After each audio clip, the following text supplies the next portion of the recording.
ada kegelisahan kepada limbah-limbah pantai yang berserakan dan tidak termanfaatkan. Mereka muncul pemikiran bahwa limbah-limbah ini mau diapakan? Bisa ini dijadikan sesuatu yang punya nilai dan manfaat. Maka mulailah saya menjadi orang gila. Berbuatlah saya dengan segala keterbatasan, terbatas dalam segala hal. Jadi kalau kita bicara modal, ini modalnya hanya semangat dan kerja keras serta tekad. Itulah tadi mereka berpikir bahwa saya orang stres, saya orang gila, saya sudah gila. Orang berpikir bahwa saya itu sudah gila. Jadi saya bilang, kenapa memang kalau saya jadi orang gila? Maka gilalah saya. Dan ketika ini mulai terbentuk satu dua pelan-pelan, baru kemudian berpikir, oh ternyata baru mereka berubahlah cara berpikir itu. Dan kalau bicara pariwisata itu harus gila. Kalau tidak gila, tidak akan muncul ide-ide yang kreatif. Kan seperti itu.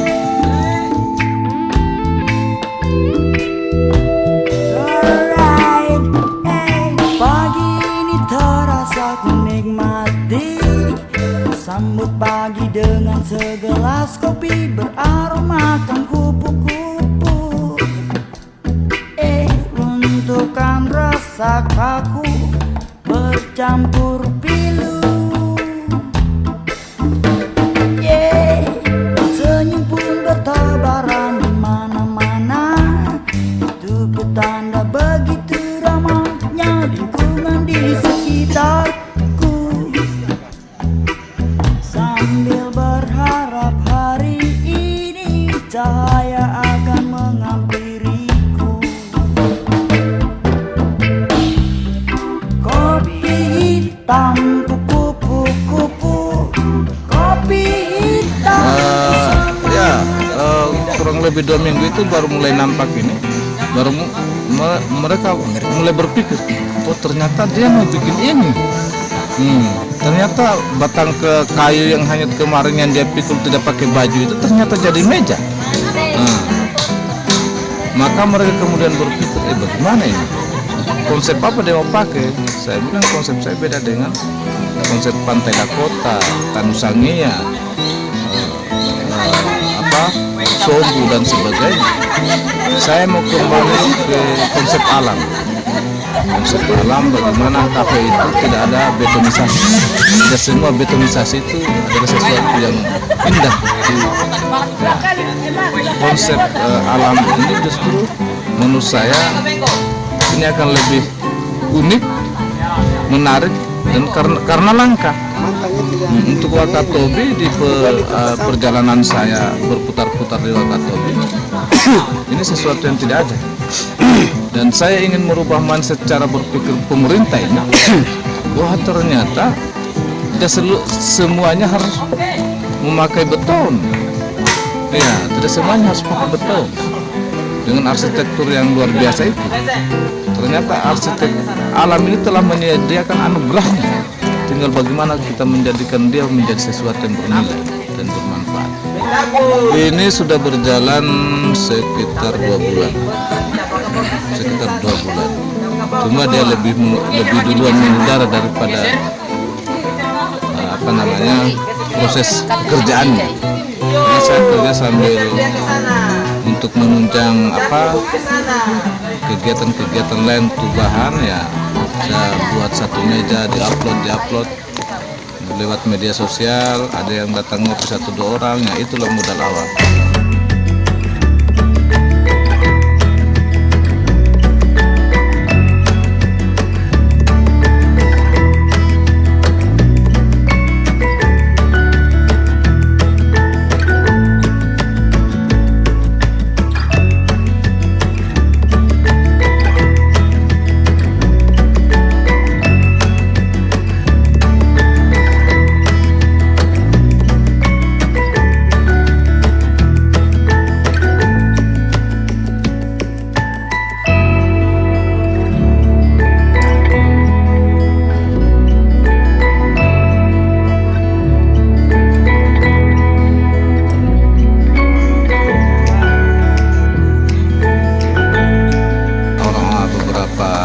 kalau di kontes masyarakat belum kadang memahami.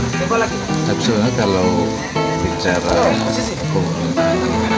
pemerintah desa, keberadaan tempat ini sangat mendukung. Kenapa? Orang ke pantai ini mau kemana?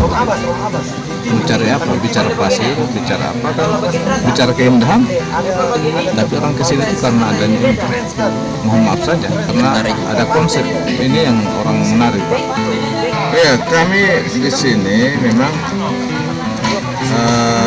pada nantinya memang belum memenuhi selera pengunjung sih, cuma kami targetnya dia ini melestarikan menu-menu itu. Kami ingin ke menu tradisional, cuma karena sambil berjalan proses, maka yang sementara ada itu paling ngopi-ngopinya apa hal yang mudah-mudah saja, tidak butuh modal besar. Jadi begini, bicara pariwisata itu bicara tentang apa yang akan ditanyakan orang, bicara tentang bagaimana mereka penasaran kenapa ini nama, dari nama ini, namanya siapa ini atau nama kenapa pakai nama ini ya. Karena kopi-kopi pantai seperti ini sangat diminati oleh orang-orang yang berasal dari negara Spanyol, daerah sana, Spanyol, Meksiko dan sebagainya, dan rata-rata mereka penganut itu. Maka saya berpikir kenapa kemudian target pasar saya kan sebenarnya bukan domestik saja, justru target pasar saya lebih besar. Orang semua di negara di dunia internasional pasti bicara pelayan DKV, pasti bicara tentang penghayalannya ke pantai. Itulah kemudian saya pakai nama bahasa Spanyol. Dia lebih mendunia. Pelayan DKV ini kan istilahnya kopi pantai, artinya kopi pantai.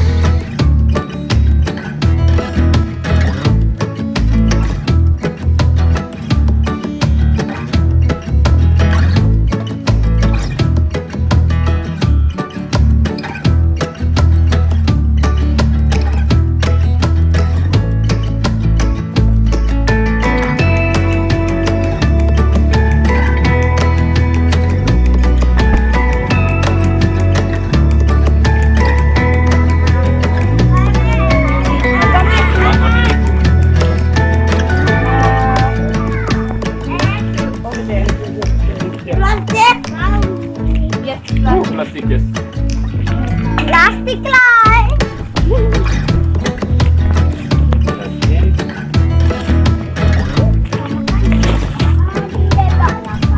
Tapi kasar lah.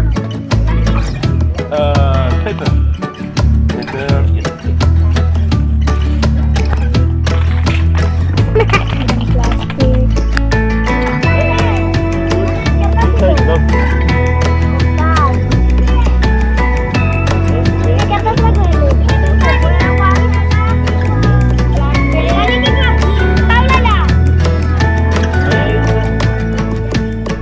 Ya, jadi sebenarnya La Playa de Cafe ini pengembangan.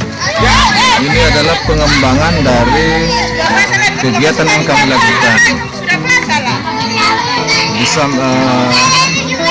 dengan kami membuka kursus bahasa Inggris, kursus bahasa asing di Marimabok Camp. Itu sebenarnya bagian dari Marimabok Camp. Di Marimabok Camp itu ada kursus bahasa asing, banyak volunteer yang datang menjadi pengajar. Kemudian kemudian mereka ini gelisahnya begitu, gelisahnya kita mau ngopi di sini gimana? Ngopi di mana? Beberapa volunteer yang sering datangnya itu bertanya tentang itu. Ketika saya bawa ke tempat-tempat seperti Lakota, ternyata mereka bilang kita ini sebelum lahir sudah ada barang begini. Sudah. Mereka merindukan sesuatu yang berbeda. Maka mulailah saya membuka ini sebagai bagian dari Marimabok Camp, La Playa de Cafe ini. Karena di sini ketika tidak siangnya tidak dimanfaatkan untuk aktivitas ngopi, maka itu tempat ini dimanfaatkan untuk kursus bahasa Inggris dan ruang kreativitas generasi muda. Jadi generasi muda yang masuk di sini adalah yang mengaktualisasikan pengetahuan yang mereka miliki, keterampilan yang mereka miliki. Nah, salah satu contoh coba lihat di sana. Di sana itu mereka yang buat. Saya tidak terserah mau mereka buat seperti apa. Yang penting harus tuntas dikerjakan, jangan sepotong baru ditinggalkan. Supaya bisa apa namanya, supaya kita bisa karya kami ini apa gitu. Mereka menjadi ruang kreativitas buat iya. Di hari-hari biasa ini jadi tempat kursus. Jadi Bahasa asing. kursus bahasa asing dan juga mengedukasi. Sebenarnya mengedukasi bagaimana memanfaatkan rimba, bagaimana bicara tentang lingkungan dan sebagainya. Sebenarnya belum tuntas ini, baru bicara separuh perjalanan, ya baru separuh perjalanan. Masih banyak yang harus saya kerjakan untuk kemudian lebih mengedukasi masyarakat di sekitar, baik di sini maupun masyarakat yang datang di lokal sendiri.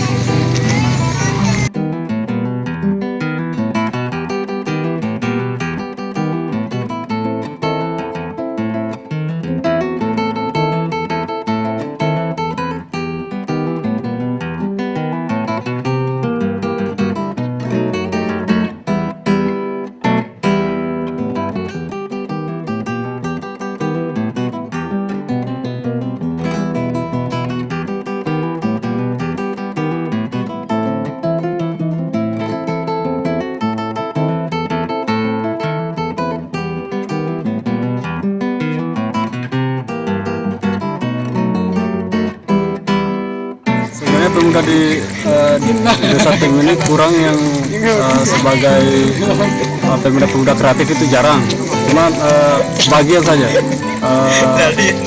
Tolong pelan di desa Tirau ini untuk dijadikan nilai-nilai ekonomi untuk mereka sendiri. Contohnya seperti mereka bergabung sendiri di sini, mereka ingin membuat sesuatu sendiri, mereka bilang silakan berkarya sendiri, kita terserah kalian mau jadi apa, silakan. Dan seperti itu. Kalau konsepnya dia kalau seperti ini kan bisa dikatakan bahwa konsep laut ya di sini ya. Jadi seperti membuat lihat apa yang kalian lihat dari laut itu sendiri. Jadi luangkan apa yang kalian lihat di laut itu dalam karya kalian, dalam pikiran kalian. Contoh membuat ikan, silakan membuat ikan. Contohnya konsepnya misalnya dari kayu limbah gitu. Dari limbah tersebut menjadi kayu, bisa dibilang dari limbah gitu. Dari kayu apa semuanya dari limbah. Dan bisa dilihat sendiri kan. Konsepnya seperti itu. Kami hanya mendaur ulang limbah sehingga apa yang kami lakukan untuk limbah tersebut bisa menghasilkan nilai ekonomi. Sebenarnya kalau masalah ide, saya tidak tahu Bang Abbas dari kapan punya ide ini. Ternyata masalah itu saya belum bisa melakukan apa-apa sementara karena saya masih kesana kemari untuk kuliah. Sementara di lembur ini kembali Bang Abbas setelah melihat pantai ini karena Bang Abbas mengerti tentang pariwisata di tahunnya ini. Setelah itu Bang Abbas sendiri dia hubungi saya bahwa coba kita ke pantai, mau diapakan ini? Saya punya ide ini. Tapi coba luangkan ide saya, kami lihat bahwa bagusnya kita mendaur ulang dari limbah-limbah kayu yang ada yang hanyut di laut, seperti itu. Jadi gerakan awal kita itu mengumpul limbah. Setelah limbah terkumpul, kita membuat meja dan bangku dan sebagainya.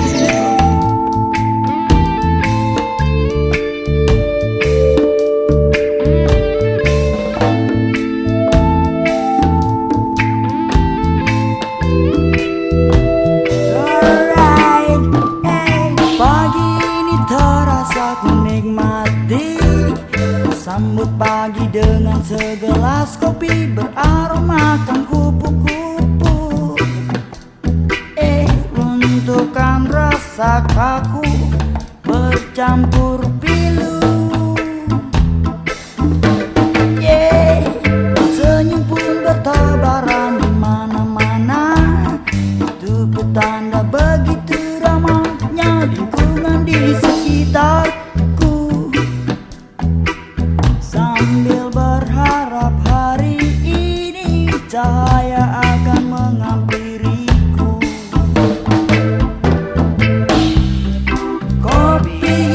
hitamku kupu-kupu, kopi hitamku semangatku, kopi hitamku itu selalu. Kopi hitamku kupu-kupu, kopi hitamku semangatku, kopi hitamku itu selalu.